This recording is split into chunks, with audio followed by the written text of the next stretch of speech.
ദൈവം എനിക്കൊരു ആ കാര്യത്തിൽ മാത്രം വലിയൊരു ഗിഫ്റ്റ് തന്നു, മറവി. ഞാൻ കാണുന്നത് എപ്പോഴും സത്യം ജയിക്കും. Indian institute of information technology കൊണ്ടുവന്നത്, Indian institute of mass communication ജേർണലിസവുമായി ബന്ധപ്പെട്ട് കൊണ്ടുവന്നത്, മുത്തോലിലുള്ള Indian institute of hotel management ടൂറിസവുമായി ബന്ധപ്പെട്ട് കൊണ്ടുവന്നത്, നമ്മൾ കൊണ്ടുവന്നു, അത് ജനം ഏറ്റെടുക്കുക. കണ്ടുപിടുത്തങ്ങളാകണം. സയൻസ് സിറ്റി കൊണ്ടുവന്നത് ഈ ആശയം കൊണ്ടുവരാൻ വേണ്ടിയിട്ടാണ്.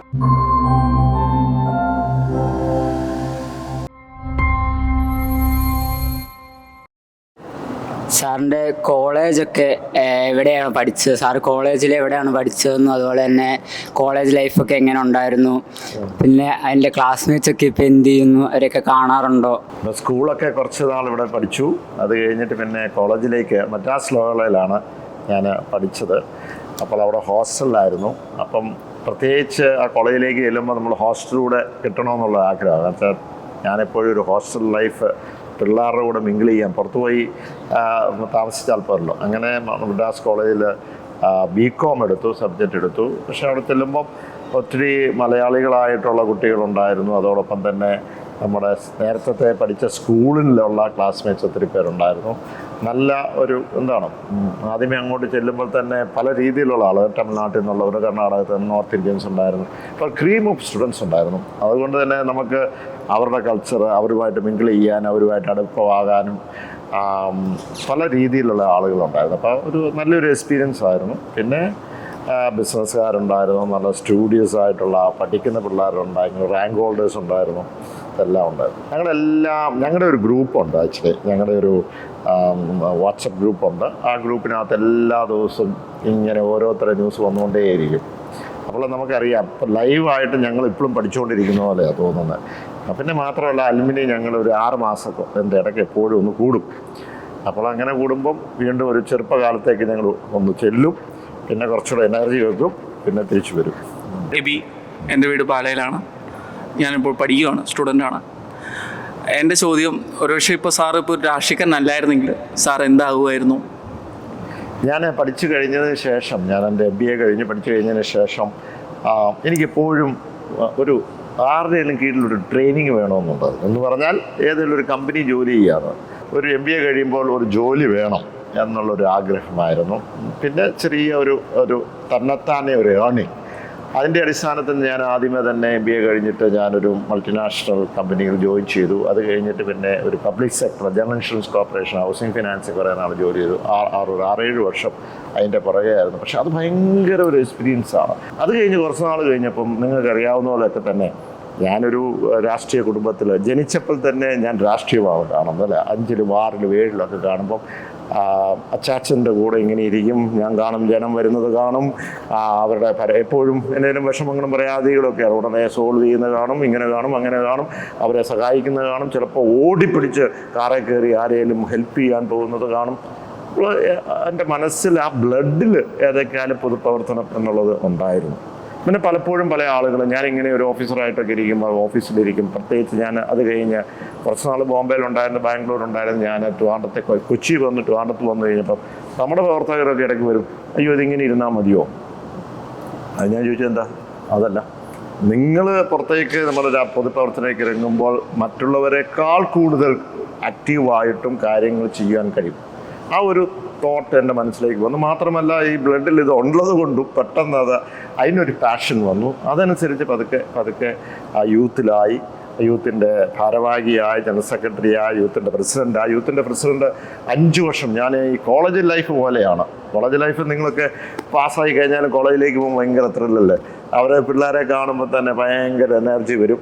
എന്തായാലും പഴയ കാര്യങ്ങൾ ഒരുമിച്ചിരുന്നതും കുസൃതി കാണിച്ചതൊക്കെ എന്ന് പറഞ്ഞതുപോലെ ഈ യൂത്തിൻ്റെ സ്റ്റേറ്റ് പ്രസിഡൻ്റായ 5 വർഷം ഇപ്പോഴും വളരെ ക്ലിയറായിട്ട് എന്തൊക്കെ ഞാൻ ചെയ്തു എന്നുണ്ട്, വളരെ പ്രാക്ടിക്കലായിട്ട് വലിയൊരു മൊമെൻ്റ് എനിക്ക് കൊണ്ടുവരാൻ കഴിഞ്ഞു. ഭയങ്കരമായിട്ട് ഞാൻ നെഹ്റു സ്റ്റേഡിയത്തിൽ അവിടെ റൂട്ട് മാർച്ച് നടത്തിയതും അതൊക്കെ വലിയൊരു സംഭവമായി മാറി. അങ്ങനെയാണ് പതുക്കെ രാഷ്ട്രീയത്തിലേക്ക് വന്നത്.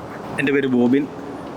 സാർ ഇത്രയും തിരക്ക് പിടിച്ചൊരു രാഷ്ട്രീയ ജീവിതം നയിക്കുന്ന ഒരാളാണ്. അപ്പോൾ സാറിൻ്റെ ഹോബികൾ, അതുപോലെ തന്നെ ഒരു മനുഷ്യന് ആവശ്യമുള്ള ഒരു പേഴ്സണൽ ലൈഫ് ഉണ്ടല്ലോ.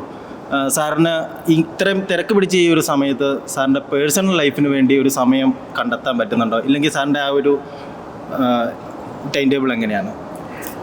പേഴ്സണൽ ലൈഫിന് ടൈം ടേബിളൊന്നും വെക്കാൻ പറ്റത്തില്ല. കാരണം ഈ പറഞ്ഞ പോലെ പൊതുപ്രവർത്തനം എന്ന് പറയുമ്പോൾ ജനങ്ങളുടെ ഒരു അവകാശമാണ്, ഒരു പൊതു സ്വത്തായിട്ടാണല്ലോ നമ്മൾ പറയുന്നത്. പ്രത്യേകിച്ച് ഒരു ജനപ്രതിനിധിയാകുമ്പോൾ ഡക്കൻ കോൾ എന്ന് പറയും. അപ്പോൾ എപ്പോൾ വിളിച്ചാലും നമ്മൾ കാണണം എന്നുള്ളതാണ്. പക്ഷേ എന്നിരുന്നാലും നമുക്ക് ഒരു സാധാരണ ഒരു കുടുംബം എന്ന പോലെ നമുക്ക് വളരെയധികം സമയം ചെലവഴിക്കാൻ ചിലപ്പോൾ കഴിയുന്നത്. പക്ഷേ അവിടെ ഒരു പ്രധാനപ്പെട്ട ഒരു കാര്യം, ഞാൻ എൻ്റെ അച്ചാച്ചൻ്റെ നിന്ന് പഠിച്ചൊരു കാര്യം, ക്വാളിറ്റി ഓഫ് ടൈം. എന്തെന്ന് ചോദിച്ചാൽ, വീട്ടിലേക്ക് വന്ന് കയറുമ്പോൾ അച്ചാച്ചൻ ചെയ്യുന്നത് ജോമോനെ ആ കുട്ടിയമ്മ എന്ന് പറഞ്ഞാൽ എൻ്റെ അമ്മയാണ് കേട്ടോ. അപ്പം എന്താ പറയുക, പിന്നെ പിള്ളേരുള്ളവർ പേരങ്ങ് വിളിക്കും, ഭയങ്കര സ്വരത്തിൽ വിളിക്കും. സ്വരത്തിൽ വിളിച്ചു കഴിഞ്ഞിട്ട് പെട്ടെന്ന് അത് മതി ഈ പറഞ്ഞ നമ്മളെ അറ്റൻഡ് ചെയ്ത് കഴിഞ്ഞു, പിന്നെ എന്നോണ്ട് എന്നൊക്കെ പറഞ്ഞ് ഭക്ഷണം കഴിക്കാതിരിക്കും, പോവും. പക്ഷെ ആ ഒരു കോൾ, ആ ഒരു സെക്കൻഡ്, അത് ഏതൊരു മണിക്കൂറോളം ഇരുന്ന പോലെയാവും, മനസ്സിലായില്ലേ? അപ്പോൾ ആ ക്വാളിറ്റി ഇരിക്കുന്ന സമയത്ത്, ഇപ്പം പിന്നെ മൊബൈലൊക്കെ ഉള്ളതുകൊണ്ട് ഇപ്പോൾ ഈ പറഞ്ഞ പോലെ ചിലപ്പോൾ ഇങ്ങനെ ഡിസ്റ്റർബ് വരും. പക്ഷേ എന്നാലും ആ ഇരിക്കുന്ന സമയത്ത് നത്തിങ് എൽസ്, അത് നമ്മൾ കേൾക്കുന്നു, പറയുന്നു. ചിലപ്പോൾ 5 മിനിറ്റ് ആയിരിക്കും, 10 മിനിറ്റ് ആയിരിക്കും. അപ്പോൾ ക്വാളിറ്റി ഓഫ് ടൈം അത് നമ്മൾ കുടുംബത്തോടൊപ്പം കാണുക എന്നുള്ള, പിള്ളേരോടൊപ്പം കാണുക, പറ്റുന്നിടത്തോളം ഉള്ള സമയം ഒന്ന് കണക്ട് ചെയ്ത് പോകാനായിട്ട്. പക്ഷേ നമുക്കറിയാം, പലപ്പോഴും നമ്മൾ ഉദ്ദേശിക്കുന്ന രീതിയിൽ ചിലപ്പോൾ ഒരു ഹോളിഡേക്ക് പോകണം എന്ന് വിചാരിക്കുമ്പോഴായിരിക്കും വലിയൊരു പരിപാടി വരുന്നത്. അന്നേരം ഒപ്പം പോകാൻ പറ്റാതെ വരും. പക്ഷെ ചില കാര്യങ്ങൾക്ക് നമുക്ക് കോംപ്രമൈസ് ചെയ്യേണ്ടി വരുന്നുണ്ട്. എൻ്റെ പേര് ആൻമരിയ. അപ്പോൾ നമുക്ക് എന്ത് കാര്യം ചെയ്യാനാണെങ്കിലും ഫാമിലിയുടെ സപ്പോർട്ട് ഭയങ്കര ഇമ്പോർട്ടൻ്റ് ആണ്. അപ്പോൾ സാറിൻ്റെ ഈ രാഷ്ട്രീയ ജീവിതത്തിൽ ഫാമിലിയുടെ ഒരു സപ്പോർട്ടൊക്കെ എങ്ങനെയാണ്? എൻ്റെ ഫാമിലിയും എൻ്റെ പെങ്ങന്മാരും വീട്ടുകാരെല്ലാം ഭയങ്കര സപ്പോർട്ടാണ്. അത് വളരെ സപ്പോർട്ടാണ്, കട്ടയ്ക്ക് നിൽക്കുക. കാരണം വേറെ ഒന്നുമല്ല, നമുക്കറിയാമല്ലോ, നമ്മൾ ഇങ്ങനെ ഈ പൊതുപ്രവർത്തന രംഗത്ത് പോകുമ്പോഴത്തേന് നമുക്ക് ഈ നമ്മുടെ ക്ലോസ് ആയിട്ടുള്ള ആൾക്കാർ നമ്മളെ സപ്പോർട്ട് ചെയ്യുമ്പോൾ ഭയങ്കര ബലമാണ്. അപ്പം നമ്മൾ അവരോട് മിണ്ടേണ്ട കാര്യമില്ല, നമ്മൾ അവരോട് ഇന്നത് വേണമെന്ന് പറയേണ്ട കാര്യമില്ല, അവരെ പുറകെ ഇന്ന് ചെയ്തുകൊണ്ടിരിക്കുക. അപ്പോൾ ആ രീതിയിൽ നമുക്ക് എൻ്റെ വൈഫ് നിഷയാണേലും പിള്ളേരാണേലും, ഇപ്പോൾ പിള്ളേരിപ്പം തെരഞ്ഞെടുപ്പ് നടക്കുന്ന ഘട്ടത്തിലാണെങ്കിൽ ഞാനൊന്നും പറഞ്ഞിട്ടില്ല, പക്ഷേ അവർ തന്നെ ആരെങ്കിലും ഫ്രണ്ട്സിനെ കണ്ടുപിടിച്ച് വീടുകൾ കയറും, അല്ലെങ്കിൽ വോട്ട് വേണമെന്ന് പറയും. ഇടയ്ക്ക് കഴിഞ്ഞ ദിവസം അവിടെ ഞാൻ ഒരു സ്ഥലത്ത് പോയപ്പോഴാണ് കണ്ടത്, മോൾ ഇവിടെ വന്നായിരുന്നു കേട്ടോ, ഞാനറിയുന്നില്ല, മോള് വന്നു കേട്ടോ, വോട്ടൊക്കെ ചോദിച്ചിട്ട് പോയി. പിന്നെ അവരുടെ ഫ്രണ്ട്സിനെ കണ്ടുപിടിച്ചു എന്ന്, മോൻ വന്നിരുന്നു പറഞ്ഞു, പെങ്ങന്മാർ വന്നിരുന്നു ഒക്കെ പറയും. പണ്ടാണെങ്കിൽ അമ്മയും ഇടയ്ക്ക് അങ്ങനെ പുറത്തേക്ക് പോകില്ല, പക്ഷെ എന്തായാലും ഫോണിൽ കൂടെയൊക്കെ സംസാരിക്കുന്നത്. അപ്പോൾ അത് വലിയൊരു സപ്പോർട്ടാണ്, എന്നെ സംബന്ധിച്ചോളം വലിയൊരു സപ്പോർട്ടാണ്. ഹായ് സാർ, എൻ്റെ പേര് റോഷ്നി. സാറിനെ കുറിച്ച് പറയാറുള്ളത്, സാറിൻ്റെ ഏജ് ഒരു റിവേഴ്സ് ഗിയറിൽ പോകുന്നു എന്നാണ്. എങ്ങനെയാണ് ഇത്ര ഫിറ്റ് ആൻഡ് ഹെൽത്തി ആയിട്ട് ഇരിക്കുന്നത്? എന്താണ് അതിന് പിന്നിലെ രഹസ്യം? ഭക്ഷണക്രമമാണോ അതോ എക്സസൈസ് ആണ്? എന്താണ്? എക്സസൈസൊക്കെ ചെയ്യണമെന്ന് ആഗ്രഹമുണ്ട്, പക്ഷേ ഈ പറഞ്ഞ പോലെ പലപ്പോഴും ഒന്നും സമയമില്ല. ജിമ്മിലൊക്കെ പോകണം എന്നൊക്കെ പറഞ്ഞു. എനിക്ക് തോന്നുന്നു കുറച്ചായിട്ട് ജീനാണെന്ന് തോന്നുന്നു, നമ്മുടെ പേരൻസിൻ്റെ ജീനാണ്. പിന്നെ ഞാനങ്ങനെ ബോധർ ചെയ്യാറില്ല. It comes. ഞാനിപ്പോൾ നിങ്ങൾ ചോദിക്കുന്നത് എന്തൊക്കെയാണ് ഭക്ഷണം കഴിക്കുന്നത്, എല്ലാം കഴിക്കും, തിരിച്ച് കടിക്കാത്ത എല്ലാം കഴിക്കും. അപ്പോൾ ഏത് തരവും കഴിക്കും. പിന്നെ എവിടെ ചെന്നാലും, ഇപ്പം ഞാൻ ഡൽഹി ചെല്ലുക അല്ലെങ്കിൽ വിദേശത്ത് പോവുകയാണ്, അവിടെ ചെന്നിട്ട് ഞാൻ കേരളത്തിൻ്റെ ഫുഡുണ്ടോ എന്ന് ചോദിക്കില്ല. ഇവിടെ വന്നാൽ കേരളത്തിൻ്റെ കപ്പയും മീനും കാച്ചിക്കായും ഒക്കെ കഴിക്കും. പുറത്ത് പോയാൽ അവിടുത്തെ സ്പെഷ്യാലിറ്റി എന്താണെന്ന് നോക്കും, എന്നിട്ട് അതെടുത്ത് കഴിക്കും. അതൊരു എക്സ്പീരിയൻസ് ആണല്ലോ, അവർക്കും ഇഷ്ടമാണല്ലോ അങ്ങനെയുള്ള. അതുകൊണ്ട് ഇത് കംസ് നാച്ചുറൽ, അങ്ങനെ ഒരു സ്പെഷ്യൽ അറ്റൻഷൻ ഒന്നുമില്ല. ഹായ് സാർ, എൻ്റെ പേര് ആൻമരിയ എന്നാണ്. എന്ത് ചെയ്യുന്നു? ഞാൻ ഇപ്പോൾ BEd ചെയ്തുകൊണ്ടിരിക്കുകയാണ്. MSc കഴിഞ്ഞു. അതുപോലെ തന്നെ ഈരാറ്റുപേട്ട ബ്ലോക്ക് പഞ്ചായത്തിൻ്റെ മെമ്പറാണ്, കളത്തുക്കടവ് ഡിവിഷൻ്റെ. അപ്പം സാറിനോട് എനിക്ക് ബഹുമാനം. ഞാൻ മേലുകാവ് പഞ്ചായത്താണ്. മേലുകാവ് പഞ്ചായത്തിൽ കളത്തുക്കടവ് ഡിവിഷൻ. ആദ്യമായിട്ട്. എങ്ങനെയുണ്ട് പ്രവർത്തനം? നല്ല രീതിക്ക് പോകുന്നു. എന്തോ വിഷമമുണ്ടോ? ഇല്ല, എല്ലാം നല്ല ഭംഗിയായിട്ട് പോകുന്നു. കാരണം പഠിത്തത്തിന്റെ ഒപ്പം തന്നെ ഇതെനിക്ക് മെയിൻറ്റെയിൻ ചെയ്ത് കൊണ്ടുപോകാൻ പറ്റുന്നുണ്ട്. വേറെ ആൾക്കാരാണല്ലോ പഠിത്തത്തിനോടൊപ്പം പൊതുപ്രവർത്തനം കൂടെ വരുന്നത്, അതും ബ്ലോക്ക് പഞ്ചായത്ത്. കുഴപ്പമില്ല, എല്ലാം ഭംഗിയായിട്ട് പോകുന്നു. താങ്ക് യു സോ മച്ച് സാറേ. എനിക്ക് സാറിനോട് ബഹുമാനം തോന്നിയ ഒരു കാര്യമാണ്. കാരണം സാറിപ്പോൾ 10-20 കൊല്ലമായിട്ട് പൊതുരംഗത്തുണ്ട്. അപ്പം ഒരുപാട് നെഗറ്റിവിറ്റി സാറിന് എതിരെ വന്നിട്ടുണ്ട്. അത് എന്താണ്, വ്യക്തിപരമായിട്ട് വന്നിട്ടുണ്ട്, കുടുംബത്തിലോട്ട് അങ്ങനെ വന്നിട്ടുണ്ട്. അപ്പം പക്ഷേ ഒരിക്കലും സാറ് തിരിച്ച് എന്താണ് വ്യക്തിപരമായിട്ട് അധിക്ഷേപിക്കുന്നതോ ശക്തമായ വാക്കുകൾ ഉപയോഗിച്ച് മറ്റുള്ളവരെ എന്താണ് നെഗറ്റീവ് പറയുന്നതോ ഞാൻ ഒരിക്കലും കണ്ടിട്ടില്ല. നമുക്കിത് കാണുമ്പോൾ തോന്നും, എന്തുകൊണ്ട് സാർ ഇങ്ങനെ തിരിച്ചൊന്നും പറയുന്നില്ല, എങ്ങനെ ഇത് പറ്റുന്നു, ഇത്ര സൗമ്യമായിട്ട് ഒരു പ്ലസൻറ്റ് ഫേസോടെ അതിനെ എങ്ങനെ റിയാക്ട് ചെയ്യാൻ പറ്റുന്നു സാറിന് അതിൻ്റെ ഗുഡൻസ് പറഞ്ഞു തരുവാണെങ്കിൽ എനിക്കത് ഭയങ്കര ഉപകാരപ്പെടും. പൊതുപ്രവർത്തനം അത് ഒരിക്കലും ഞാൻ രാഷ്ട്രീയത്തിലേക്ക് വന്നു കഴിഞ്ഞപ്പോൾ അച്ചാച്ചൻ പറഞ്ഞത് നല്ല ഹൈപ്പ് വരും, ആദ്യമേ പത്രമൊക്കെ നല്ലപോലെ എഴുതും, ഭയങ്കരമായിട്ട് എഴുതും, നീ ഈ ഫോട്ടോ ഒക്കെ കാണുമ്പോൾ സന്തോഷിക്കും, പക്ഷേ it is not better process, അതിനിടയ്ക്ക് മുള്ളും ഒക്കെ കാണും. അപ്പം ഞാൻ ആ വാക്ക് എപ്പോഴും ഉണ്ട്. കാരണം അത് ഭയങ്കരമായിട്ടൊരു അധ്വാനം, പ്രത്യേകിച്ച് കേരള സംസ്ഥാനത്ത് വലിയ ഈ പറഞ്ഞ ആൾക്കാരെ പ്ലീസ് ചെയ്ത് കൊണ്ടുപോകാൻ എന്ന് പ്രയാസം. പക്ഷെ നമ്മൾ പൊതുപ്രവർത്തനം നടത്തണം, നമ്മൾ അവരെ സഹായിക്കുന്നുണ്ട്, എത്രയോ പേരെ സഹായിക്കും. അവയൊക്കെ ഉണ്ടെങ്കിൽ പോലും പലരും എന്താണെന്ന് ചോദിച്ചാൽ ഒരു നെഗറ്റീവായിട്ട് അതെനിക്കൊന്ന് പല സ്ഥലങ്ങളിലുണ്ട്. ആരെങ്കിലും നല്ലൊരു കാര്യം ചെയ്യുമ്പോൾ പെട്ടെന്ന് അത് നെഗറ്റീവായിട്ട് അതിൻ്റെ ഒരു ശോഭ കെടുത്താനായിട്ട് നോക്കുന്നുള്ളതാണ്. പിന്നെ ഒരു പക്ഷേ എൻ്റെ മനസ്സ് നല്ലതായതുകൊണ്ടായിരിക്കാം. അത് കാരണം എന്താ വെച്ചാൽ ഞാൻ എത്രയോ പേര് എന്നെപ്പറ്റി ചീത്ത പറയും, എന്നെപ്പറ്റി മോശം പറയും. ഈ പറയുന്ന എന്താണ് നമ്മുടെ സോഷ്യൽ മീഡിയ പലരും പറയും ഇത് കണ്ടോ എന്ന് പറയും. ഞാൻ നോക്കാറില്ല. കാരണം എനിക്ക് വലിയൊരു ഗിഫ്റ്റ് തന്നിട്ടുണ്ട്. ആരെങ്കിലും എന്നെപ്പറ്റി ഒരു ശത്രു മനോഭാവത്തോടുകൂടി എന്തെങ്കിലും വളരെ ഗൗരവമായി ചെയ്തിട്ടുണ്ടെങ്കിലും വളരെ ഗൗരവമുള്ള കാര്യമായിരിക്കും. പേഴ്സണലായിട്ടുള്ള വെറുതെ വാക്കാലുള്ള സാധനം എത്തിക്കുകയില്ല, അതിൻ്റെ അപ്പുറത്തേക്കുള്ളതാണ്. പക്ഷെ ദൈവം എനിക്കൊരു ആ കാര്യത്തിൽ മാത്രം വലിയൊരു ഗിഫ്റ്റ് തന്നു, മറവി. അതങ്ങ് മറന്നുപോയി. ഞാൻ പിന്നെ അതിനെപ്പറ്റി ചിന്തിക്കത്തില്ല. അതുകൊണ്ട് എനിക്കൊരു ബ്ലഡ് പ്രഷറോ അങ്ങനത്തെ കാര്യങ്ങളോ ഒന്നുമില്ല. നമ്മളെന്തിനാ ഇപ്പോൾ നമ്മളിവിടെ ജീവിക്കുന്ന മറ്റുള്ളവരുടെ കാര്യം ഓർത്തുകൊണ്ട് നമ്മൾ പിന്നെ പ്രഷർ കൂട്ടിയിട്ട് കാര്യമില്ലല്ലോ. അപ്പോൾ അത് തന്നെ എനിക്ക് തോന്നുന്നു ഒരു റിലാക്സ് ചെയ്ത് ഒരു പ്ലസൻ്റായിട്ട് പോകാൻ പറ്റും എന്നുള്ളതാണ് എനിക്ക് തോന്നുന്നത്. അപ്പോൾ അങ്ങനെ നോക്കുമ്പോൾ എനിക്ക് തോന്നുന്നു ഒരു പക്ഷേ ഈ പറയുന്ന കേരളത്തിൻ്റെ മുഖ്യമന്ത്രി കഴിഞ്ഞാൽ ഏറ്റവും കൂടുതൽ പരാമർശനം കേട്ടിരിക്കുന്ന വ്യക്തിഗതമായിരിക്കുന്ന ഒരു പക്ഷേ ജോസ് കെ മാണി ആയിരിക്കും. ചിലപ്പോൾ അതിനേക്കാളും കൂടുതൽ കാണും. മുഖ്യമന്ത്രി എന്ന നിലയ്ക്ക് സ്വാഭാവികമായിട്ട് ചെയറിലിരിക്കുമ്പോൾ കിട്ടും. പക്ഷേ അതല്ലല്ലോ ഈ പറയുന്ന അതിനപ്പുറത്തേക്ക് നമുക്ക് ഈ പറയുന്ന വ്യക്തിഗതയുണ്ട്. പക്ഷെ ഞാൻ കാണുന്നത് എപ്പോഴും സത്യം ജയിക്കും, അൾട്ടിമേറ്റ്ലി വി വിൽ റൈസ് എന്നുള്ളതാണ്.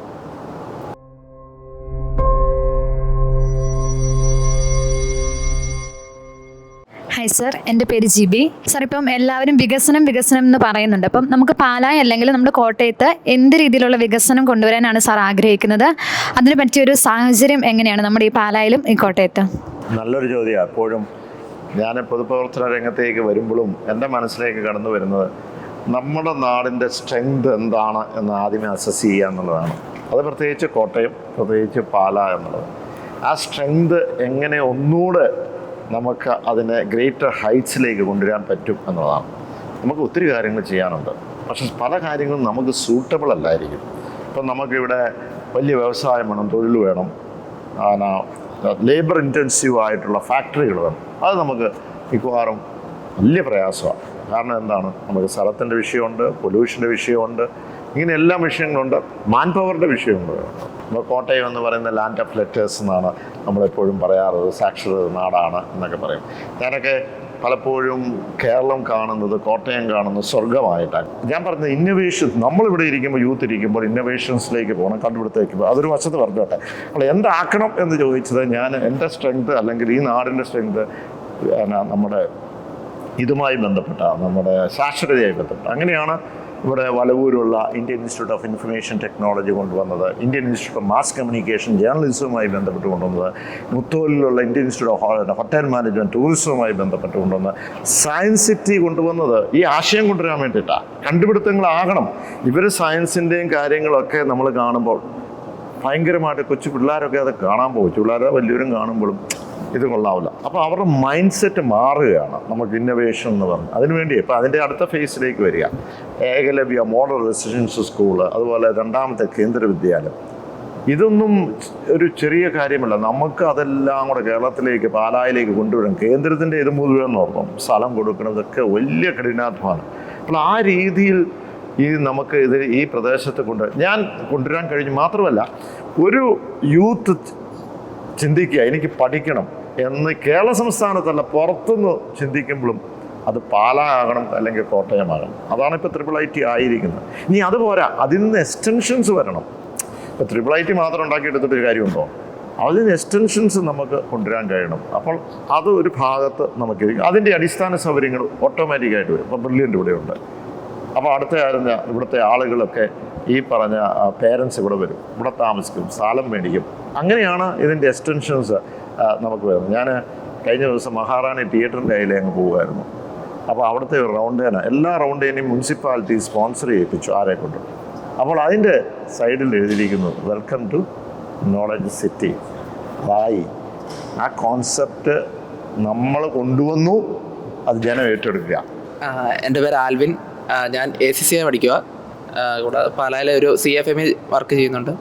അപ്പം പറയുകയാണെങ്കിൽ സാറിൻ്റെ വികസന നേട്ടങ്ങളിൽ ഏറ്റവും പ്രധാനപ്പെട്ട ഒന്നായിരുന്നല്ലോ ഇപ്പം വലുവരുത്ത IIIT. അപ്പം എൻ്റെ വീട് കൊടക്കച്ചിറയാണ്. ഞങ്ങളുടെ തൊട്ടടുത്ത് തന്നെ ഒരു IIIT വന്നു. അപ്പം പാലായിലെ ജനങ്ങളെ സംബന്ധിച്ചിടത്തോളം ഈ IIIT കൊണ്ട് പാലായുടെ വികസനത്തെ ഈ IIIT വന്നതുകൊണ്ട് എങ്ങനെയാണ് ഇപ്പം IIIT അഡ്മിഷനൊക്കെ കിട്ടണമെങ്കിൽ JEE പോലത്തെ പ്രവേശന പരീക്ഷയുണ്ട്. അതിൽ ഉയർന്ന റാങ്കൊക്കെ ലഭിച്ചാലേ നമുക്ക് അഡ്മിഷൻ ലഭിക്കുകയുള്ളൂ. അപ്പം പാലായ്ക്ക് ഈ IIIT കൊണ്ടുള്ള പാലായുടെ വികസനം എങ്ങനെയാണ് സാധ്യമാകുന്നത്? IIIT ഞാൻ പറഞ്ഞല്ലോ, ഒന്ന് ഇന്ത്യ രാജ്യത്ത് പല IIITകളുണ്ട്. കേന്ദ്ര സർക്കാരിൻ്റെയാണ്. അതിന്ന് നമ്പർ 1 ആയിരിക്കുന്നു. എങ്ങനെയാണ് നമ്പർ 1 ആകുന്നത്? ഒന്ന്, അവിടെയുള്ള students maximum number. 2, faculty member. 3, ഏറ്റവും കൂടുതൽ റിസർച്ച് നടക്കുന്നത്. 4, ഏറ്റവും കൂടുതൽ പ്ലേസ്മെൻറ്റ്. ഇപ്പോൾ 65 തൊട്ട് 75 ലക്ഷം രൂപ വരെ ആനുവൽ പേ വരുന്നു എന്ന് പറഞ്ഞാൽ ഒരു 5.5 ലക്ഷം രൂപ ഒരു മാസം ലഭിക്കുന്നു. അങ്ങനെ പല ക്രൈറ്റീരിയകളുണ്ട്. ഇപ്പോൾ സൈബർ സെക്യൂരിറ്റീസ് കമാൻഡോസിനുള്ള ട്രെയിനിങ് 5 സ്ഥാപനങ്ങളാണ് ഇന്ത്യ രാജ്യത്ത് കൊടുക്കുന്നത്. അതിലൊരെണ്ണം ഇവിടെ വന്നിട്ടുണ്ട്. അപ്പോൾ അങ്ങനെ വരുന്ന ഒരു സ്ഥാപനമാണ്. പണ്ടൊക്കെ ഞാൻ പഠിച്ചുകൊണ്ടിരുന്നപ്പം ഇൻഡസ്ട്രി എവിടെയുണ്ടോ അവിടെ ഇൻസ്റ്റിറ്റ്യൂട്ട് വരും. ആ കോൺസെപ്റ്റ് ഇപ്പം മാറി. ആ കോൺസെപ്റ്റ് മാറിയിട്ട് എവിടെയാണോ ഇൻസ്റ്റിറ്റ്യൂട്ട് ഉള്ളത് അങ്ങോട്ട് ഇൻഡസ്ട്രി വരിക എന്നുള്ളതാണ്. ഇൻസ്റ്റിറ്റ്യൂട്ട് എവിടെയുണ്ട്? അപ്പോൾ ഇൻസ്റ്റിറ്റ്യൂട്ട് ഏതാണ്? IIIT ആണ്. അങ്ങോട്ട് ഇൻഡസ്ട്രി വരണം. എന്ത് ഇൻഡസ്ട്രിയാണ്? ഇവിടെ വലിയ, ഞാൻ പറഞ്ഞാൽ വലിയ വ്യവസായം, ലേബർ ഇൻറ്റൻസീവ് ആയിട്ടുള്ള ഇൻഡസ്ട്രി പറ്റില്ല. പക്ഷേ നോൺ പൊല്യൂട്ടിങ് ഇൻഡസ്ട്രീസ് ഉണ്ട്. നമ്മൾ ഗ്രീൻ ഇൻഡസ്ട്രി എന്നൊക്കെ പറയും. ഞാൻ പറഞ്ഞു വരുന്നത് എന്നാന്ന് വെച്ചാൽ ഇവിടെ നമ്മൾ ലക്ഷ്യമിടുന്നത് ഒന്ന്, നമ്മൾ അവരെ ഇൻഫോസിറ്റി കൊണ്ടുവരണം എന്നുള്ളതാണ്. എന്ന് പറഞ്ഞാൽ directly from the institute to the industry ആൾ വരുന്നു. അപ്പോൾ അവിടെ കൂടുതൽ സാധ്യത വരുന്നു. അങ്ങനെ ഒരാൾക്ക് ജോലി കിട്ടിയാൽ ചിലപ്പോൾ പുറത്തുള്ളവരായിരിക്കും, കേരളത്തിൽ മലയാളി ആയിരിക്കാം, അവരെ എവിടെ സെറ്റിൽ ചെയ്യും? പാലായി സെറ്റിൽ ചെയ്യും. ഇപ്പോൾ തന്നെ ഈ പറഞ്ഞ അതിനുള്ള ഒരു ടൈപ്പിലേക്കായി. ഇപ്പോൾ കിൻഫ്ര അത് എടുക്കാൻ തുടങ്ങി. അതിൻ്റെ സ്ഥലം നോക്കിക്കൊണ്ടിരിക്കുന്നു. ആളുകൾ എല്ലാം സന്തോഷത്തിലാണ്. ഇപ്പോൾ തന്നെ പേയിങ് ഗസ്റ്റ് ഒത്തിരി പേരായി കൊടക്കച്ചിറയിൽ. ഇപ്പോൾ തന്നെ അങ്ങോട്ടുള്ള റോഡ് ഞാൻ തന്നെ ചെയ്ത് എറണാകുളത്ത് നിന്ന് സെൻട്രൽ റോഡ് ഫണ്ട് വഴി BMPC ചെയ്ത് നെച്ചിപ്പുഴൂര് കൂടി അതിൻ്റെ മുകളിൽ എനിക്ക് അവിടെ നിന്ന് തുടങ്ങിയാൽ മതി. പക്ഷേ ഞാനിവിടെ പാലായിന്ന് അങ്ങനെയാണ്. അത് എക്സ്റ്റൻഷൻ ഓഫ് വികസനമാണ്, എക്സ്റ്റൻഷൻ ഓഫ് ഡെവലപ്മെൻറ്റാണ്. അതാണ് എൻ്റെ മനസ്സിലും. അപ്പോൾ അവിടെ പേയിങ് ഗസ്റ്റായി. അതുമാത്രമല്ല, അവിടുത്തെയുള്ള റോഡുകൾ നന്നായി. BMPC അങ്ങോട്ട് ആ നെല്ലിയാനി സൈഡ് മുഴുവൻ ഏതെങ്കിലും റോഡുണ്ടോ BMPC അല്ലാത്ത എല്ലാം BMPC ചെയ്തു. അതും മാത്രമല്ല, അവിടെ വ്യാപാര മേഖലകളിൽ ആളുകളായി ഇനി ഫ്യൂച്ചറിൽ ഇതുമായി ബന്ധപ്പെട്ടുള്ള മറ്റ് പ്രസ്ഥാനങ്ങളിൽ ഒക്കെ അവിടെ വരും. ഒരു 250 പേർക്ക് അതിന് ചുറ്റുപാടുമുള്ള സാധാരണക്കാരുടെ ലാസ്റ്റ് ഗ്രേഡ് ഉള്ള ജോലികൾ, വാച്ച്മെൻ ഉണ്ട്, അവിടെ ക്യാൻറ്റീനുള്ളവരുണ്ട്, സ്വീപ്പേഴ്സ് ഉണ്ട്. അതെല്ലാം അവിടെ വരുന്ന ജോലി സാധ്യതകൾ കൂടി വരികയാണ്. അപ്പോൾ ഇനി നമുക്ക് എന്ത് വേണം? എക്സ്റ്റൻഷൻ ഓഫ് നമ്മുടെ ഇൻഫോസിറ്റി ടു കോട്ടയം ടു പാല. നമ്മൾ ഇന്ന് കാണുന്ന ഒരു എക്സ്പാൻഷനിലല്ല, നാളെ. ആൻഡ് ഡെഫിനറ്റ്ലി ദീസ് പീപ്പിൾ ഇനി പുറത്തേക്ക് പോവില്ല. 5.5 ലക്ഷം രൂപ അല്ലെങ്കിൽ എത്രയായിട്ട് ഒരു ഓണറബിൾ ആയിട്ടുള്ള പൈസ കിട്ടുമ്പോൾ ഇപ്പോൾ അവിടെ തൊഴിൽ നോക്കുക. എത്രയോ അധ്യാപകർ, എത്രയോ പുറത്തുനിന്ന് വരുന്ന കുട്ടികളുണ്ട്. അപ്പോൾ ഇവരെല്ലാം ഇതുമായി ബന്ധപ്പെട്ടത്. അപ്പോൾ എവിടെ നിന്നാണോ നമ്മൾ വിദ്യാഭ്യാസം എന്ന് പറഞ്ഞു, എഡ്യൂക്കേഷൻ എന്ന് പറയുമ്പോൾ അത് കേരളമായിരിക്കണം, അത് പാലായിരിക്കണം, അല്ലെങ്കിൽ കോട്ടയമായിരിക്കണം. സാറേ, IIIT കുറിച്ച് സംസാരിച്ചുകൊണ്ട് ഒരു ചോദ്യം. IIIT കൊണ്ടുവന്നത് പോലെ തന്നെ സാർ ഇനിഷ്യേറ്റീവ് എടുത്ത് കൊണ്ടുവന്ന ഒരു പ്രോജക്റ്റാണ് സയൻസ് സിറ്റി. അപ്പോൾ ആ സയൻസ് സിറ്റി കൊണ്ടുവരാനായിട്ടുള്ള സാറിൻ്റെ ഒരു പ്രചോദനം, ഇല്ലെങ്കിൽ അതുകൊണ്ട് നമുക്കുണ്ടാകുന്ന ഒരു പ്രയോജനം എന്താണ്? ഇപ്പം ഞാൻ ഈ IIIT പറഞ്ഞു. ഇപ്പോൾ അമേരിക്കയിലെ കാലിഫോർണിയയിലുള്ള സിലിക്കൺ വാലിയെ പറ്റി വരുന്നുണ്ടാവും. സിലിക്കൺ വാലി അമേരിക്കയിൽ സോഫ്റ്റ്വെയറും ഒക്കെ ആയിട്ട് ബന്ധപ്പെട്ടുള്ള സ്ഥലമാണ്. അതെങ്ങനെയാണ് ബൂം ചെയ്തത്? എത്രയോ മലയാളികൾ, ലോകത്തുള്ള മുഴുവൻ എൻജിനീയേഴ്സും ടെക്നോക്രാറ്റ്സും IT മേഖലയിൽ അവിടെയാണ്. സിലിക്കൺ വാലി എന്ന് സച്ച് എ ഫേമസ് IT-യുമായി ബന്ധപ്പെട്ട അവിടെ സ്റ്റാൻഫോർഡ് യൂണിവേഴ്സിറ്റി അവിടെ വന്നതുകൊണ്ടാണ്. ആ സ്റ്റാൻഫോർഡ് യൂണിവേഴ്സിറ്റി അവിടെ ഉള്ളത് കൊണ്ട് അവിടെ ഇൻ്റലക്ച്വലായിട്ടുള്ള ആളുകളും ഓൺട്രപ്രണേഴ്സും ഓട്ടോമാറ്റിക്കായിട്ട് വന്നു. എന്ന് പറഞ്ഞാൽ IIIT ഇവിടെ വരുമ്പോൾ ഓട്ടോമാറ്റിക്കായിട്ട് ഓൺട്രപ്രണേഴ്സ് വരും. ഏറ്റവും നല്ല കണ്ടുപിടുത്തങ്ങൾ അവിടെയാണ് വരുന്നത്. ഇപ്പോൾ സയൻസ് സിറ്റിയുടെ കാര്യം അത് തന്നെയാണ്. അവിടെ നമ്മൾ ചെന്ന് കഴിയുമ്പോൾ ആളുകൾക്ക് കിട്ടുന്ന ഒരു എന്താണ്, ഒരു എക്സ്പോഷറാണ്, ആശയങ്ങളാണ്, കണ്ടുപിടുത്തങ്ങൾക്ക് വേണ്ടിയാണ്. അതാണ് നമുക്ക് വേണ്ടത്. ഇവിടെയുള്ള യൂത്ത് ഏത് പഠിച്ചാലും, നിങ്ങൾ എഞ്ചിനീയർ ആകട്ടെ, ഡോക്ടർ ആകട്ടെ, ടെക്നോക്രാറ്റ് ആകട്ടെ, നിങ്ങൾ ഈ ഇവിടെ പഠിച്ചോട്ടെ, അവിടെ ജോലി ചെയ്യട്ടെ, ഇൻഫോ പാർക്ക് ജോലി ചെയ്യട്ടെ, അത് നിങ്ങൾ തന്നെ അവിടത്തെയുള്ള സിസ്റ്റത്തിലുള്ള ജോലി ചെയ്യുന്നതിനോടൊപ്പം what is that you can make exceptional എന്ന് പറഞ്ഞു കഴിഞ്ഞാൽ സംതിങ് ഡിഫറെൻറ്റ്. എത്രയോ ആപ്പ് ഉണ്ടാക്കുന്നുണ്ട് ആൾക്കാർ, അല്ലേ? ഇത് ഉണ്ടാക്കുന്നുണ്ട്. എത്രയോ സ്റ്റാർട്ടപ്പിലേക്ക് പോകുന്നു. അതിനകത്തോട്ട് പല മൾട്ടിനാഷണൽ കമ്പനികളും കോർപ്പറേറ്റ് കമ്പനികളും നിങ്ങളുടെ കൂടെ പാർട്ട്ണറായി കയറി ടേക്ക് ഓവർ ചെയ്തിട്ടുണ്ട്. എത്രയോ യൂത്ത് വരും ഞാൻ കാണുന്നുണ്ട്. അങ്ങനെ ഒരു കോൺസെപ്റ്റ് വരുന്നുണ്ടെങ്കിൽ, ചിന്ത വരണമെന്നുണ്ടെങ്കിൽ നമുക്ക് ആശയം വേണം, നമുക്ക് കണ്ടുപിടുത്തം വേണം, അതിനുള്ള സപ്പോർട്ട്. ആ ഒരു സപ്പോർട്ട് തരാണ് അവിടെ ഇപ്പോൾ ഇൻക്യുബേഷൻ സെൻ്റർ ഉണ്ട്.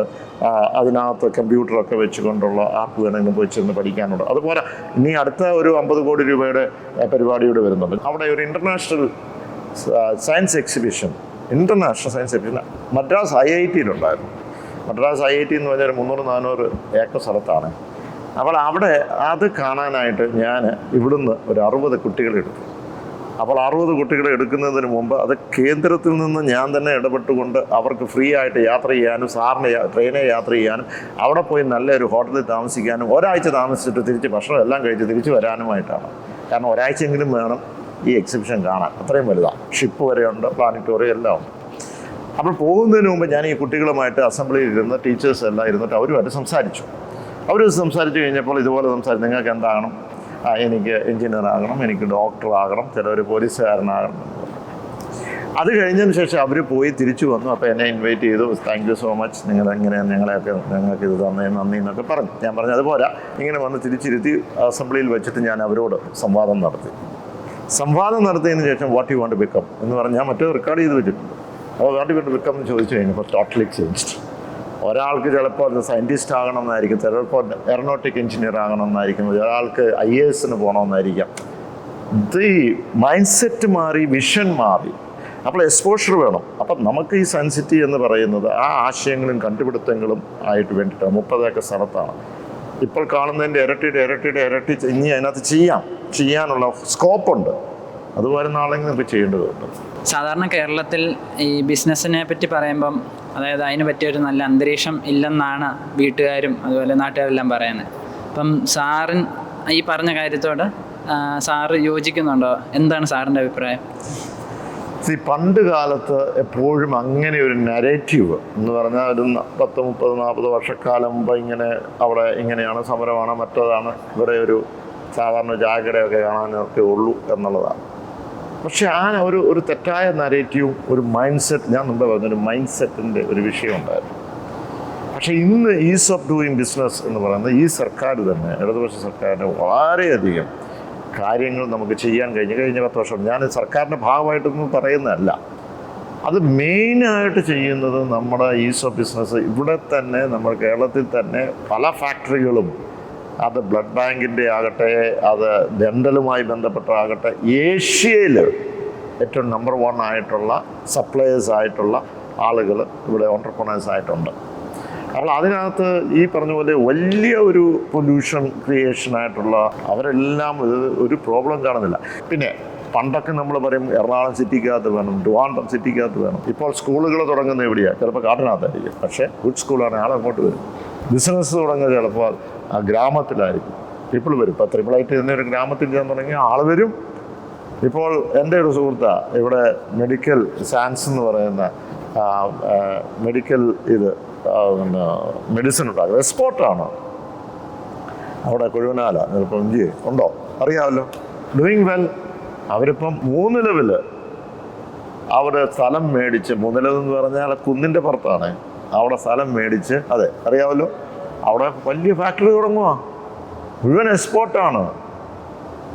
അപ്പോൾ ആര് പറഞ്ഞു എങ്ങനെയെന്ന്? അപ്പോൾ ഞാൻ പേഴ്സണലായിട്ട് അറിയാവുന്ന, ഞാൻ അതേപോലെ തന്നെ ഞാൻ ക്ലാസ്മേറ്റാണ്, അതുകൊണ്ടാണ് ഞാൻ പറഞ്ഞത്.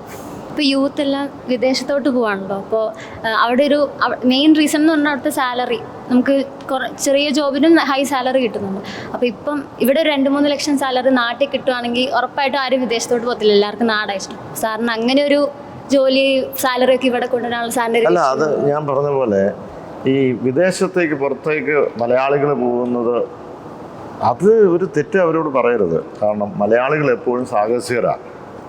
ഇന്ന് മീനച്ചി താലൂക്ക് എന്ന് പറയുന്നത് ആദ്യമേ നമ്മൾ മലയോര പ്രദേശങ്ങളിലേക്ക് നമ്മുടെ പിതാക്കന്മാരെയൊക്കെ എടുത്തു നോക്കിയാൽ, അല്ലെങ്കിൽ ഗ്രാൻഡ് ഫാദേഴ്സ് എടുത്തു നോക്കിയാൽ, അവരൊക്കെ ഇടുക്കിയിലും മലബാറിലും ഒക്കെ ഉണ്ട്.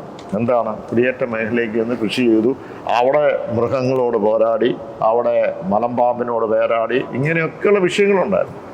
ഇത് തന്നെയായിരുന്നു കുറച്ച് കഴിഞ്ഞപ്പോൾ ഗൾഫിലേക്ക് പോയി, ചിലപ്പോൾ യൂറോപ്പിലേക്ക് പോയി, അമേരിക്കയിലേക്ക് പോയി, അങ്ങനെ എല്ലാ സ്ഥലങ്ങളിലേക്കും മലയാളികൾ. പണ്ടൊക്കെ ഞങ്ങളൊക്കെ ഈ പറഞ്ഞല്ലോ, അയാളെ പിടിച്ചോണെങ്കിൽ മലയാളിയല്ലേ, എവിടെ ചെന്നാലും കാണും.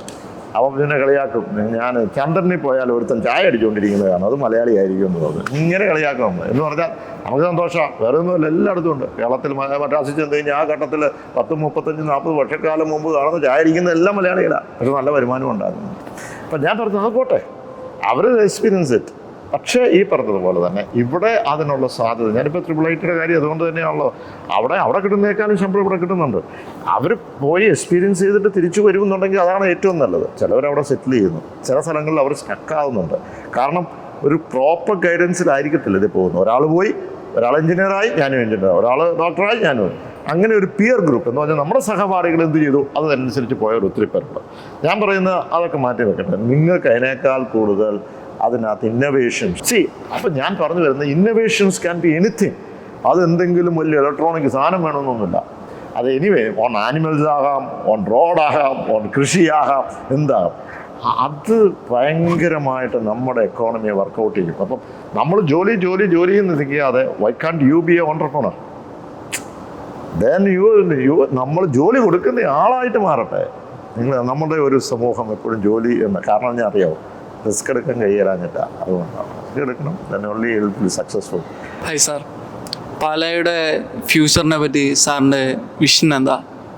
അല്ല, എൻ്റെ വിഷൻ എന്ന് പറഞ്ഞാൽ ഞാൻ മുമ്പേ പറഞ്ഞ ആ ഒരു ഏരിയ ആണ്.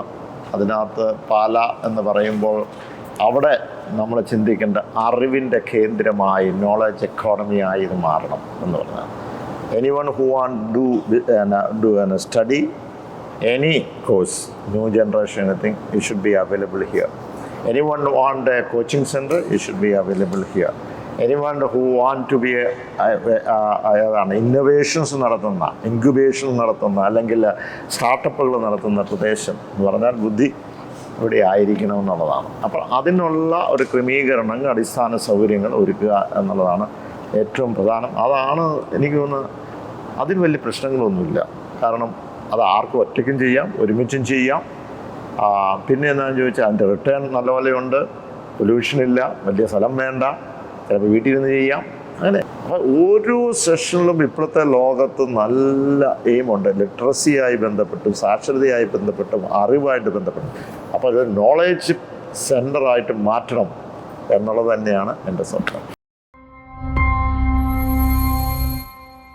ഹായ് സാർ, സാർ MBA ഒക്കെ കഴിഞ്ഞ് സാറിന് അമേരിക്കയിൽ അങ്ങനെ വിദേശ രാജ്യത്ത് പോയി നല്ല സാലറി പാക്കേജിൽ നന്നായിട്ട് വർക്ക് ചെയ്യാൻ നല്ല ജോലി കിട്ടുമായിരുന്നു. പിന്നെ എന്തുകൊണ്ട് രാഷ്ട്രീയത്തിലേക്ക് വന്നു?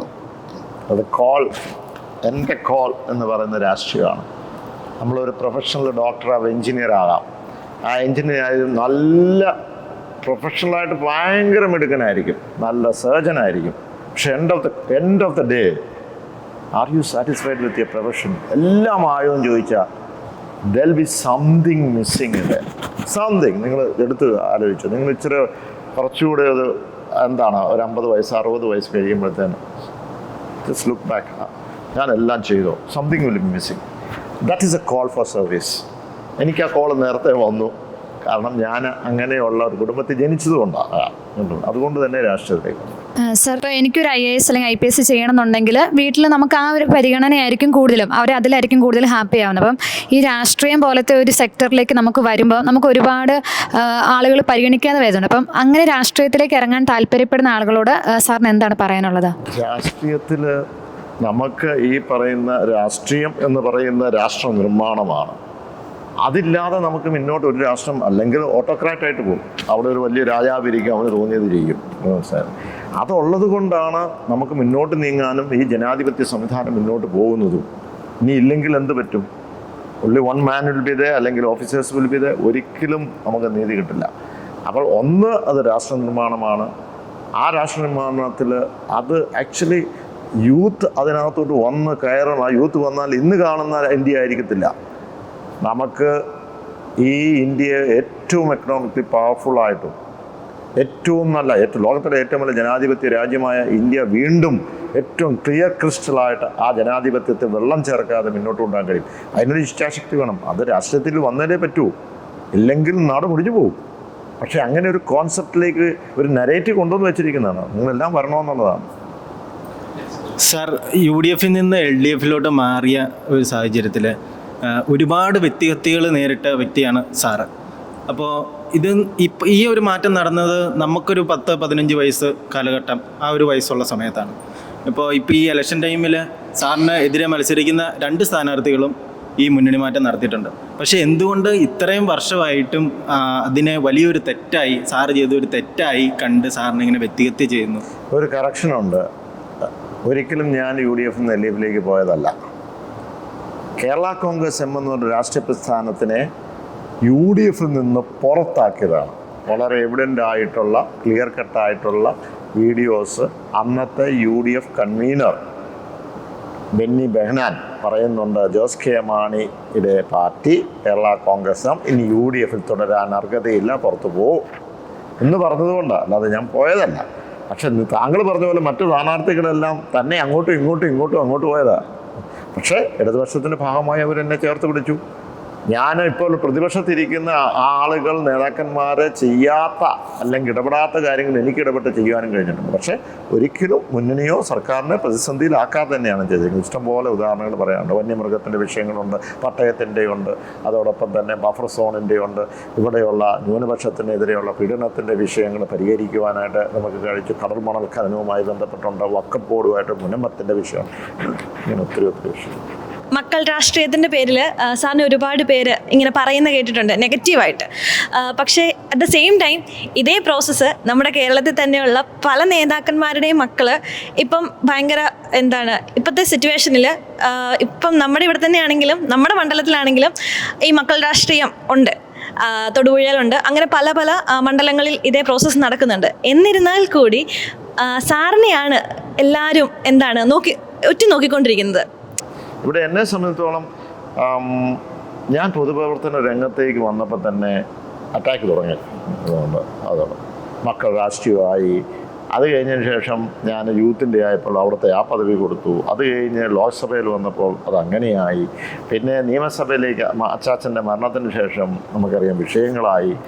അത് കഴിഞ്ഞതിന് ശേഷം നിയമസഭയിൽ വന്നപ്പോൾ വിഷയങ്ങളായി. എപ്പോഴും ഇങ്ങനെയുള്ള ഒരു പൊതുവായിട്ടുള്ള ഒരു അറ്റാക്സ് അല്ലെങ്കിൽ ഒരു ശത്രു മനോഭാവത്തോടു കൂടി വരുന്നു. അപ്പം ഞാൻ എപ്പോഴും ഇങ്ങനെ ഒന്ന് മാറി ചിന്തിക്കും, അതല്ല കേരള സംസ്ഥാനത്ത് ഇങ്ങനെയുള്ളവരില്ലേ എന്ന് പറഞ്ഞാൽ പൊളിറ്റിക്സിലായിട്ട് അവരുടെ മക്കൾ വന്നവരില്ലേ?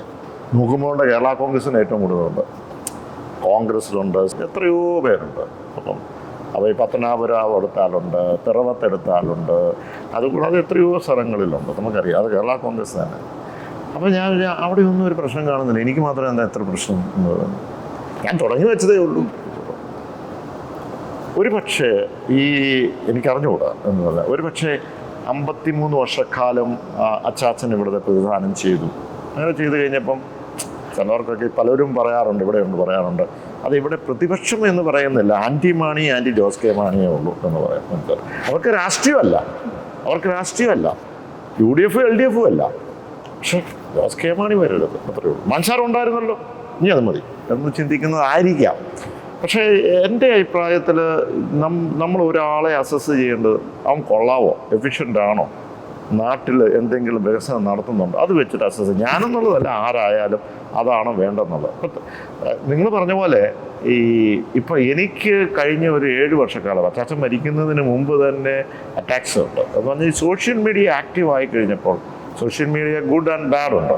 അതുകൊണ്ട് തന്നെ ഒരാളെ വ്യക്തിഹത്യ ചെയ്യാൻ ഏറ്റവും നല്ല ഇൻസ്ട്രുമെൻ്റ് എന്ന് പറഞ്ഞാൽ ഒരു 10 പേര് കൂടി ഇരുന്ന് സോഷ്യൽ മീഡിയയിൽ ഇവൻ ഇങ്ങനെയാണ് എന്ന് പറഞ്ഞു, അതിനെപ്പറ്റി പല ക്യാരക്ടർ ഇങ്ങനെയാണ്. അപ്പോൾ ചിലർ പറയും ഈ ക്യാരക്ടർ ഇങ്ങനെയാണല്ലോ എന്ന് പറഞ്ഞു കഴിഞ്ഞാൽ ആ പുള്ളിയോട് ചോദിക്കുക, പലരും പറയും, ആ പുള്ളിയോട് ചോദിക്കുക, നിങ്ങൾ എങ്ങനെയാണ് ജോസ് കെ മാണിയെ കണ്ടിട്ടുണ്ടോ? അല്ല കണ്ടിട്ടില്ല, പിന്നെ എങ്ങനെയാണ് നിങ്ങൾക്കറിയാം ഇങ്ങനെയാണ് അയാളുടെ സ്വഭാവം എന്നുള്ളത്? അല്ല, ഞാൻ പറഞ്ഞത് വേറെ ആൾ പറഞ്ഞാൽ കേട്ടതേ ഉള്ളൂ എന്ന് പറയും. അപ്പോൾ ഇത് ഇങ്ങനെയാണ് നരേറ്റീവ്സ് കൊണ്ടുപോകുന്നത്. ആ നരേറ്റീവ്സ് എല്ലാ 6 മാസം തോറും മാറിക്കൊണ്ടിരിക്കും. എനിക്ക് തോന്നുന്നു, എനിക്കും മനസ്സിലാകുന്നില്ല എന്തുകൊണ്ടാണ്. ഞങ്ങൾക്കും അത് മനസ്സിലാവുന്നില്ല. അപ്പം എന്താണ് നിങ്ങൾ റിസർച്ച് നടത്തിയിട്ട് എൻ്റെ റിസൾട്ട് എനിക്ക് കൊണ്ടുവന്ന് തരണം. ഞാൻ നേരത്തെ എന്ന് പറഞ്ഞിരുന്നല്ലോ, 50 വർഷം എൻ്റെ പിതാവ് ഇവിടുത്തെ പ്രതിദാനം ചെയ്തു. അപ്പോൾ പ്രത്യേകിച്ച് ചില ഘടകങ്ങൾ കാണും, ഇനി അവൻ വരാൻ പാടില്ല. അപ്പോൾ ഉടനെ തന്നെ അതിന് വ്യക്തമായ ഒരാളെ തീർക്കണമെന്നുണ്ടെങ്കിൽ ആ ലീഡർഷിപ്പിനെ ഇല്ലാതാക്കുക എന്നുള്ളത്. അതെങ്ങനെ ഇല്ലാതാക്കുന്നത്? വ്യക്തിഹത്യ ചെയ്യുക എന്നുള്ളത്. പക്ഷെ ഒത്തിരി ശ്രമിച്ചു. എത്രയാണ് കഴിഞ്ഞ ഒരു 10 വർഷമായിട്ട് ശ്രമിച്ചു. ഞാനിപ്പോഴും I feel I am successful. നമ്മൾ സാധാരണയായിട്ട് ഇവിടെ കണ്ടുവരുന്നൊരു കാര്യമാണ്. അതായത് ഇപ്പം 2 രാഷ്ട്രീയ പാർട്ടികളുടെ ആൾക്കാർ, പ്രധാന നേതാക്കൾ ഇപ്പം എന്തെങ്കിലും ഒരു പരിപാടിയിൽ അങ്ങോട്ട് വിമർശിക്കുന്നു, ഇങ്ങോട്ട് വിമർശിക്കുന്നു. പക്ഷേ അത് കഴിഞ്ഞ് ഇവർ തമ്മിൽ കാണുമ്പം അവർ കൈ കൊടുത്തും നല്ല സ്നേഹത്തോടെയും പെരുമാറുന്നതാണ്. ശരിക്കും ഇതൊരു ഹിപ്പോക്രസി അല്ലേ? അത് ഒരിക്കലും ഹിപ്പോക്രസി അല്ല. കാരണം എന്താണെന്ന് ചോദിച്ചാൽ, നമുക്ക് രാഷ്ട്രീയപരമായ നിലപാട് നമുക്കുണ്ട്. ദാറ്റ് എൻ്റെ നിലപാട് ഇവിടെ ഉണ്ട്. ഇപ്പോൾ ഞാൻ ഇവിടുത്തെ MLA കാണുമ്പോൾ ഞാൻ ഓടിപ്പോകേണ്ട കാര്യമില്ല, അല്ലെങ്കിൽ തെറി വിളിക്കേണ്ട കാര്യം. ഞാൻ വ്യക്തിപരമായി എൻ്റെ ഒരു സുഹൃത്ത് ബന്ധം ഞാൻ കീപ്പപ്പ് ചെയ്യും. അതിനൊന്നും ഒരു പ്രശ്നമൊന്നുമില്ല. അത് തന്നെ വേണമെന്നുള്ളതാണ്. രാഷ്ട്രീയപരമായി എൻ്റെ നിലപാട് ഞാൻ വ്യക്തമായിട്ട് പബ്ലിക്കായിട്ട് പറയും, അദ്ദേഹത്തിനോട് പറയും. പക്ഷെ വ്യക്തിബന്ധം എപ്പോഴും ഞാൻ കാത്തു സൂക്ഷിക്കുന്ന, അത് ഞാൻ പഠിച്ചിട്ടുള്ളത് അച്ചാച്ചൻ്റെ നിന്നാണ്, മാൻസാറിൻ്റെ നിന്നാണ് ഞാൻ പഠിച്ചിരിക്കുന്നത്. അച്ചാച്ചൻ എപ്പോഴും ആ വ്യക്തിബന്ധം. ഞാൻ ഓർക്കുന്ന ഒരു പ്രാവശ്യം അസംബ്ലിക്കകത്ത്, ഞാനൊന്ന് രാഷ്ട്രീയത്തിലേക്ക് വരുന്ന ഘട്ടത്തില്ല, അസംബ്ലിക്കകത്ത് ഭയങ്കരമായ ഒരു ആരോപണം. അച്ചാച്ചൻ അന്ന് മന്ത്രിയാണ്, ഒരു CPIയുടെ ഒരു നേതാവ്, ഞാൻ പേര് പറയുന്നത്, CPIയുടെ ഒരു നേതാവ് ഭയങ്കര 1 മണിക്കൂർ മാൻസാറിനെതിരെ അങ്ങ് പ്രസംഗിച്ച് കഴിഞ്ഞ മറുപടി നല്ല കറക്റ്റായിട്ട് പറഞ്ഞു. എന്നിട്ട് അത് കഴിഞ്ഞതിന് ശേഷം ഒരു ഗുമസ്തനെ വിളിച്ചിട്ട്, അതിനകത്ത് സാധാരണ ഈ മാർഷൽസ് ഉണ്ട്, നമ്മൾ ഇരിക്കുമ്പോൾ ഒരു നോട്ട് എഴുതിയിട്ട് ആ പ്രസംഗിച്ച ആളിന് കൊടുത്തു വിട്ടു. ആ കൊടുത്തു വിട്ടതിന് ശേഷം അദ്ദേഹം എടുത്ത് വായിച്ചു, താങ്കളുടെ പ്രസൻറ്റേഷൻ നന്നായിരുന്നു, കൺഗ്രാജുലേഷൻസ് എന്ന് പറഞ്ഞത് അദ്ദേഹം എന്നോട് അത് കഴിഞ്ഞതിന് ശേഷം പറഞ്ഞു. ആരും നല്ലത് ചെയ്താലും അന്നേരം അപ്രിഷ്യേറ്റ് ചെയ്തു. എന്തായാലും അവർ മറ്റൊരു വ്യക്തിബന്ധം. അതുകൊണ്ട് അത് മറ്റൊരു തരത്തിൽ കാണേണ്ട കാര്യം. സാറേ, ഒരു ഇലക്ഷൻ ആകുമ്പോഴത്തേനും പല രാഷ്ട്രീയ നേതാക്കന്മാരും ചെയ്യുന്നൊരിതാണ്, നമ്മൾ കുറേ വാഗ്ദാനങ്ങൾ ജനങ്ങൾക്ക് കൊടുക്കും. ഇപ്പം ഒരു 5 വർഷത്തെ ഭരണം കഴിയുമ്പോഴത്തേനും പല പല വാഗ്ദാനങ്ങൾ അവർ നിറവേറ്റുന്നില്ലായിരിക്കും. ഇപ്പം രാഷ്ട്രീയക്കാർക്ക് ഒരു പ്രോഗ്രസ് റിപ്പോർട്ട് പോലെ അവരെന്തൊക്കെ ചെയ്തു, അവരെന്തൊക്കെ വാഗ്ദാനം കൊടുത്തു, അല്ലാതെ ഇലക്ഷൻ ജയിക്കാനായി ഒരു മാർഗം മാത്രമായി വാഗ്ദാനങ്ങൾ മാറുകയാണ്. അപ്പം താങ്കൾ അത് തന്നെ മുറുകെ പിടിച്ചോണം. ആ ഒരു സോഷ്യൽ ഓഡിറ്റിങ് വേണ്ടതാണ്. അങ്ങനെയാണെങ്കിൽ എനിക്ക് ഒന്നും ചെയ്യേണ്ട കാര്യം വരികയല്ല. ഞാൻ തീർച്ചയായിട്ടും 100% ജയിക്കും. കാരണം മറ്റുള്ളവരൊക്കെ വാഗ്ദാനങ്ങളേ ഉള്ളൂ. അപ്പം പ്രത്യേകം എല്ലാവർക്കും നന്ദി നേരുന്നു. പ്രത്യേകിച്ച് യൂത്തുമായി എനിക്ക് തോന്നുന്നു ഏതാണ്ട് ഒരു 1.5-2 മണിക്കൂർ നമ്മൾ ഇരുന്ന് ചർച്ച ചെയ്തു. നിങ്ങളോട് സംസാരിച്ച് കഴിഞ്ഞപ്പം എനിക്ക് കുറച്ച് എനർജി കൂടി.